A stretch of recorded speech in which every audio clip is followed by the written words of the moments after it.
নমস্কার, আমি সঙ্গমিত্রা। আমার এই সহজ রান্না চ্যানেলে আপনাদের সবাইকে স্বাগত। আজ আমি রান্না করছি পাট শাক দিয়ে মসুর ডাল। আপনারা খুব সহজেই বাড়িতে বানিয়ে নিতে পারেন এই পাট শাক দিয়ে মসুর ডাল। আপনাদের যদি এই রেসিপিটি ভালো লাগে তাহলে লাইক এবং শেয়ার করবেন, আর রেসিপিটি কেমন হয়েছে কমেন্ট করে জানাবেন। আরও নতুন নতুন রেসিপি পাওয়ার জন্য চ্যানেলটিকে সাবস্ক্রাইব করে পাশে থাকবেন। ধন্যবাদ। প্রথমেই ডালটাকে সেদ্ধ করে নেব। তার জন্য কড়াইতে জল বসিয়েছি, জলটাও গরম হয়ে গিয়েছে।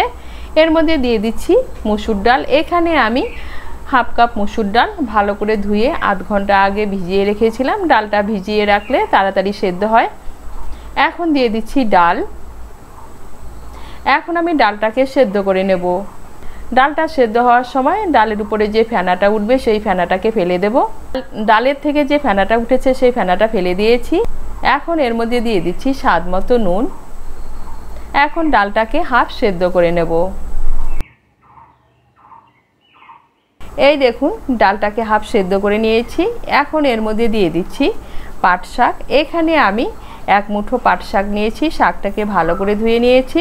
আর দিয়ে দিচ্ছি চিড়ে রাখা কাঁচা লঙ্কা। ভালো করে মিশিয়ে নেব। মিশিয়ে নিয়ে ডালটাকে আরও 2 মিনিটের মতো ফুটিয়ে নেব। ডালটাকে 2 মিনিটের মতো ফুটিয়ে নিয়েছি। এখন আমি ডালটাকে নামিয়ে নেব।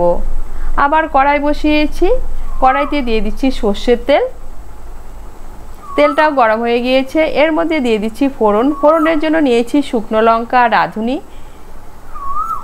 এর মধ্যে দিয়ে দিচ্ছি 2টো শুকনো লঙ্কা আর 1/4 টিস্পুন রাঁধুনি। ফোড়নটা দিয়ে একটু নাড়াচাড়া করে নিয়ে এর মধ্যে দিয়ে দিচ্ছি থেতো করা রসুন। এখানে আমি একটা মাঝারি সাইজের রসুনের কোয়া থেতো করে নিয়েছি। রসুনের কোয়াগুলোকে হালকা করে একটু ভেজে নেব।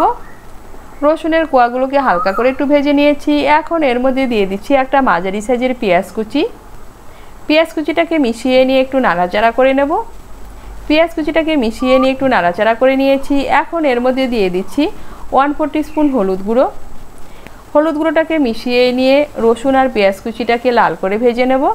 রসুন আর পেঁয়াজ কুচিটাকে লাল করে ভেজে নিয়েছি। এখন এর মধ্যে দিয়ে দিচ্ছি সেদ্ধ করে রাখা ডাল।